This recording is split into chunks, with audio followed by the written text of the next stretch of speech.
Hi, I'm Tiffani Patland, host of the Tiffani Talks Health and Wellness podcast, where I discuss tools, tips, and techniques to heal your mind, body, and soul.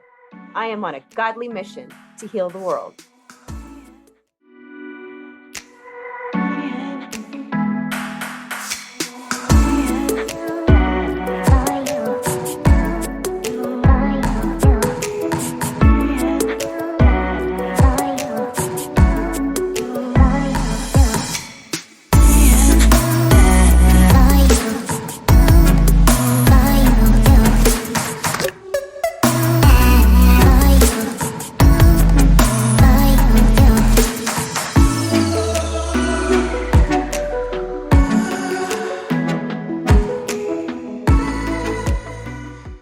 Jenni Viken is an amazing best-selling author, keynote speaker, and breakthrough coach.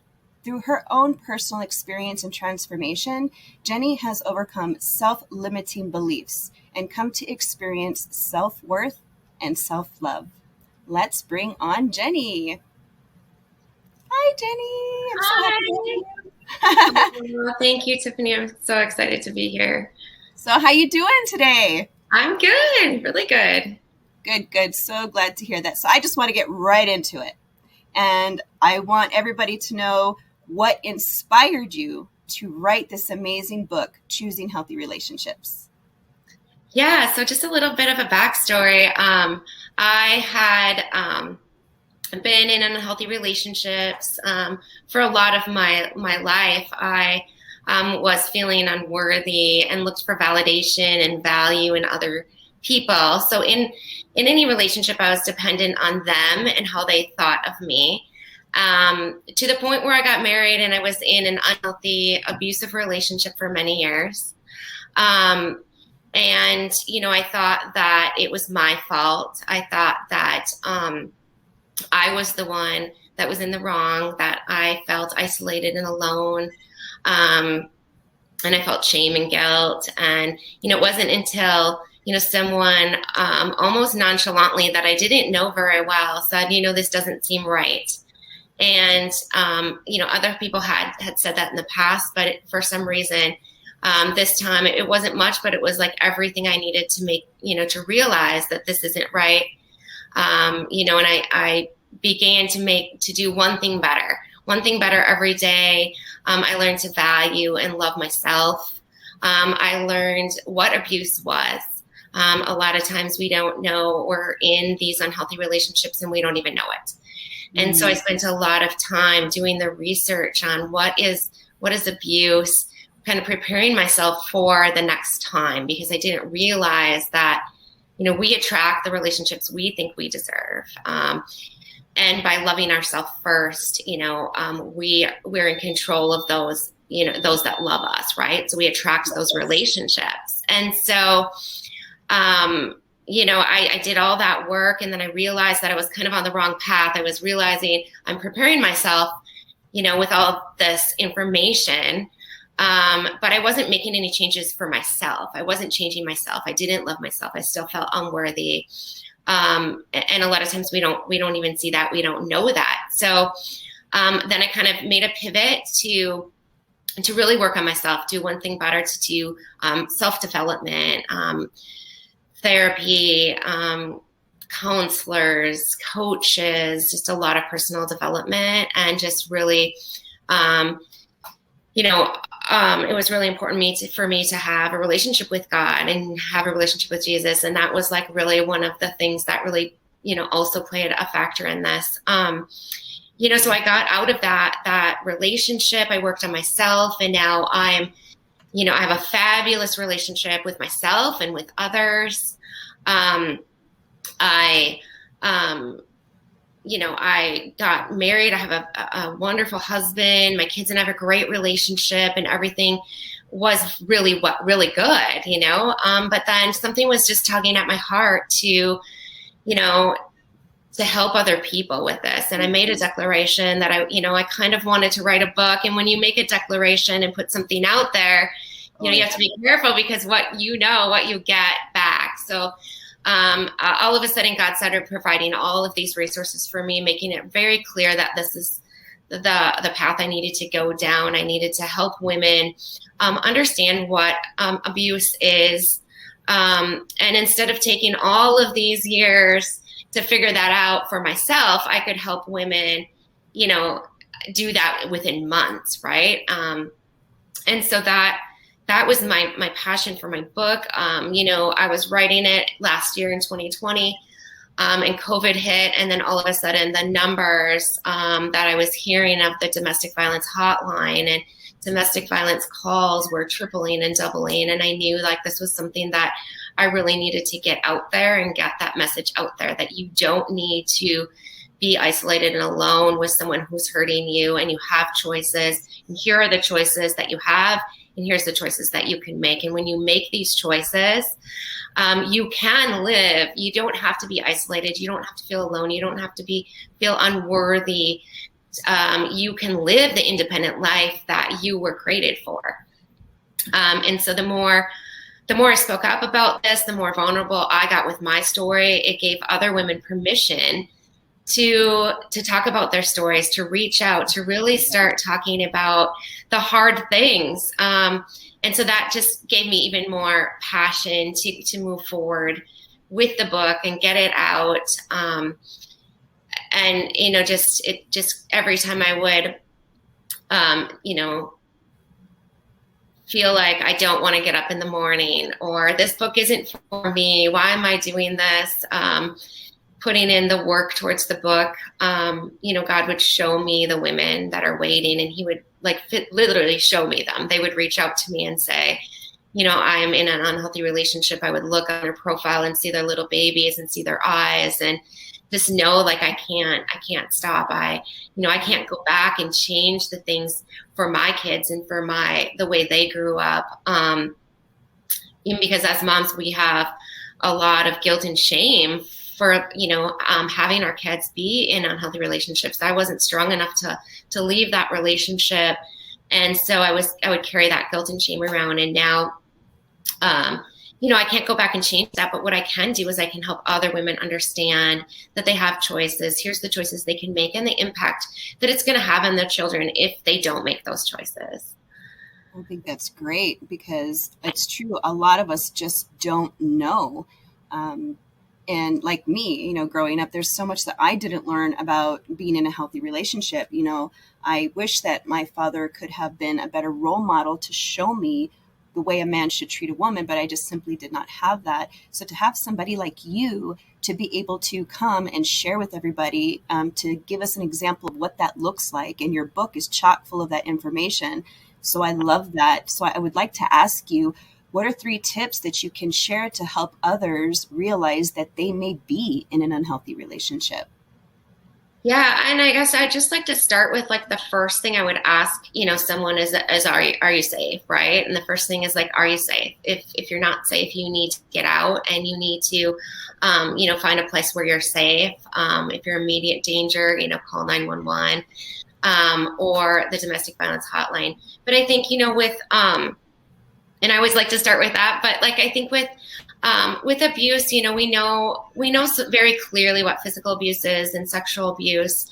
But with emotional abuse and psychological abuse, it's a little bit harder to identify, and it comes on slowly, right? So isolation is one of the first things that happen. So that is something that's really important. I'd like to just tell anyone that if you're in a relationship and you're questioning if someone loves you or not, if they love you, they are never going to isolate you from friends or family. They're never going to put down, those friendships. They are going to want you to have healthy relationships with friends, and do girls' weekends and lunches and coffee dates and stuff like that. And I think that's the first thing that abusers do, is they just start to isolate and start convincing you actually of how these people are bad, right? Because they don't want you to have those relationships. So isolation, control and manipulation, gaslighting is a big thing that I didn't know about. So gaslighting is so important because it's one of the reasons why women don't even know they're in unhealthy relationships, because the gaslighting is turning things around on the victim, making them feel like they're the problem, making them feel like literally that they're crazy, that they're going crazy, saying that they didn't say things that they clearly said, lying, and then saying, that they didn't lie about it. And so that piece kind of turns it around on you to make you believe like, gosh, I just need to make them happier. This is my fault. Why can't I be better? And so that is huge. There's so many more. I have on my website 10 signs that you may be in an unhealthy relationship. But that, things like the silent treatment. In any relationship, the silent treatment is not healthy. You're holding something over that person's head. They don't know when you're going to talk to them again, walking on eggshells. If you ever feel like you're in a relationship where you constantly have to walk on eggshells, that again means that someone is inferior to you. You don't know how they're going to react. You don't know from day to day, but just ultimately that gut feeling of respect and love. I knew that something was wrong. It was just hard for me to put my finger on that it was actually abuse. Yeah. And something that you mentioned, the very first point that you mentioned was about whether you're safe or not. And I kind of just wanted to point something out, because even though you mentioned, we know what abuse is, we know what sexual abuse is. I think sometimes what happens is that we can get a little too comfortable with our surroundings because we don't know any different. So to us, some of that stuff might seem normal. So I just want everybody to know, if you are being spoken to negatively, that is a form of abuse. If not just, on a regular basis, like to the point where you're constantly feeling bad about yourself, that is not normal. A slap is not normal. If you're constantly being slapped or flicked or even something like that, that is not okay. That is also abuse. It was just really important for me to point that out, because I feel like I was like that. I feel like I might have grown up thinking that these things were normal because it was happening all around. It's what I saw. I saw no different. So I started thinking, well, this must be normal. Sure, those people over there have a happy life, but that seemed unreachable to me. And so I love what you're doing, sharing this message, because you're living proof that you can rise above this. And no matter how dark your past is or whatever type of toxic relationship that you're in, you do have the power to get out. So I love this. So those are great tips. This is a really good question that I want, because I'm concerned, I'm sure you are just as concerned about those people that might currently be in an unhealthy relationship. So to them, what would you say to those people that are currently in an unhealthy relationship and they are afraid to leave their current situation? Yeah, that's a great question. Again, I think that being safe is the number one priority, right? And so I think that, again, are you safe? If you're not safe, you need to do whatever it takes to be safe, even for today, just for one day to be safe, do what you have to do to be safe and keep your kids safe. The domestic violence hotline is something that I didn't realize that would have been a good resource for me. It is, it's available 24/7. It's confidential. You can call and ask any questions. What is domestic violence?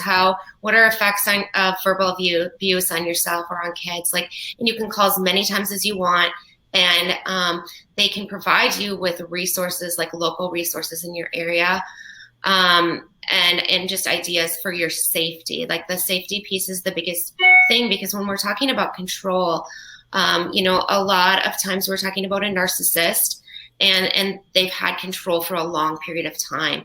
And it's when things get dangerous is when things could get dangerous, and which scares a lot of women, is that they lose that control when you leave. So it's so important to have a plan, and to have that plan to talk to someone.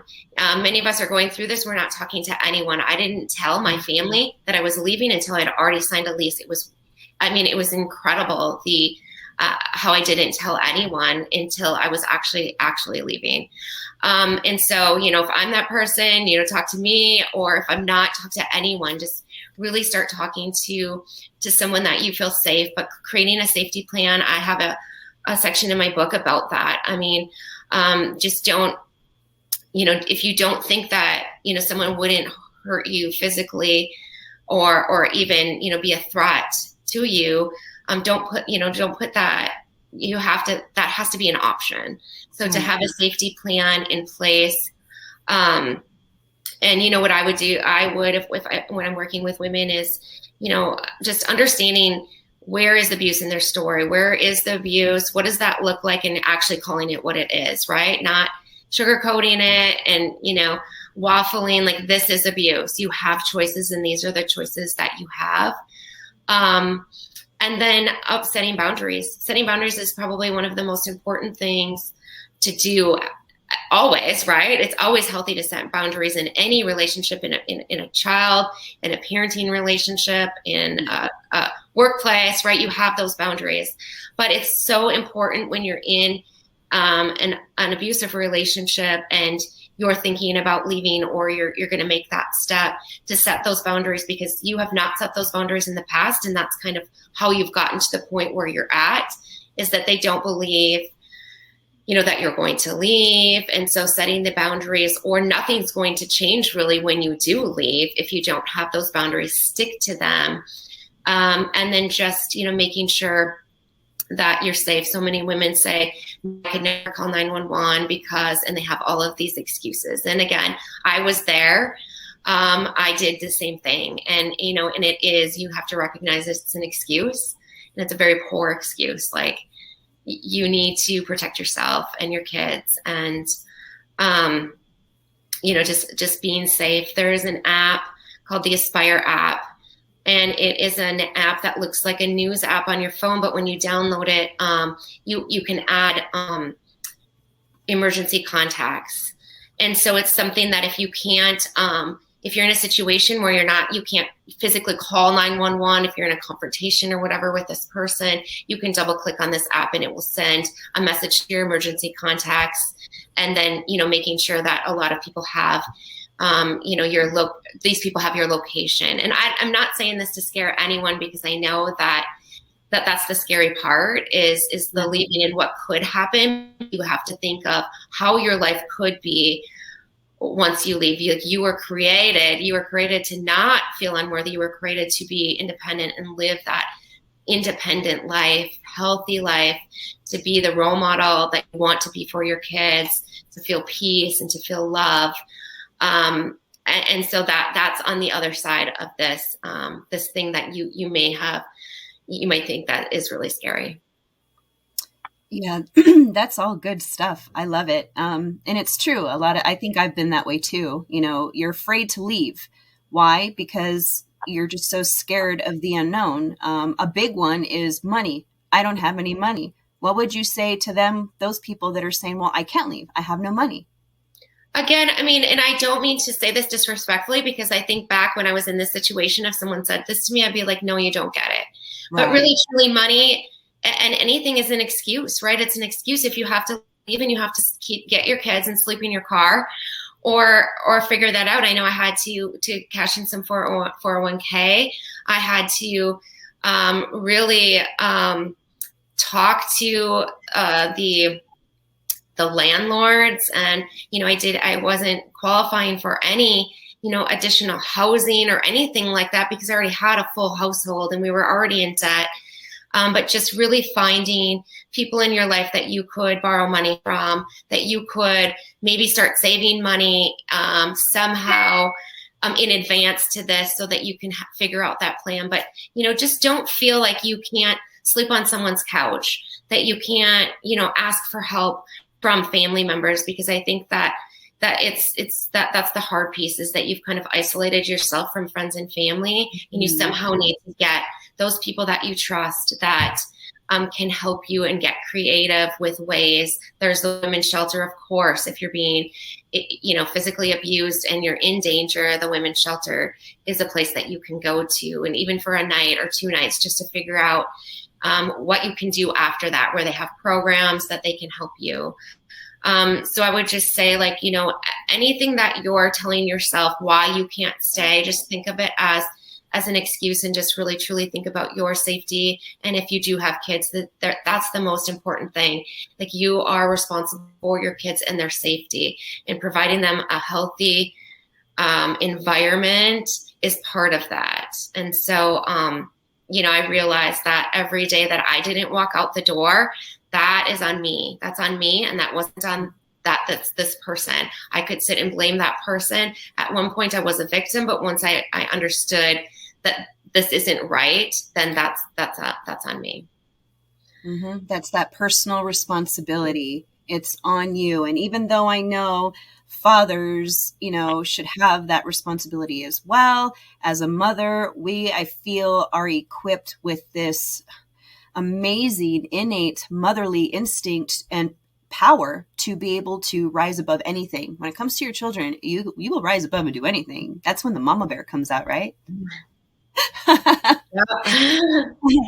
Okay, so as we come to the end of our show, could you please share a profound statement, quote, or mantra, or even a prayer that you live by that has helped you heal, that would inspire our listeners and viewers today?